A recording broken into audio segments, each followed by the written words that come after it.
Welcome back, everyone. Okay, now you've probably seen strong and emphasize somewhere else before, but you've probably seen them as different words.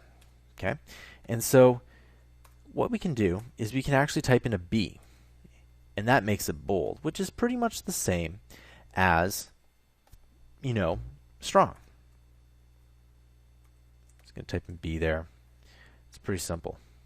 And of course, if you want to, we can type in italics. Or in HTML, it's simply an I. That kind of looks like emphasize now, doesn't it? All right? It's pretty simple.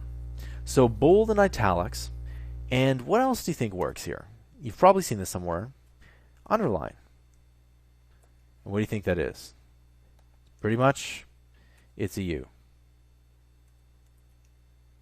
Okay? Also, I'll just take this out. And I'm going to type in strike. And no, this isn't a baseball game. But as you can see, you can kind of see this. You may not be able to see this with the video, but what it does is it puts a strike through. Okay? So actually, I'm just going to go ahead and delete that because on the header, it doesn't quite work as well. So let's just add one here just for fun.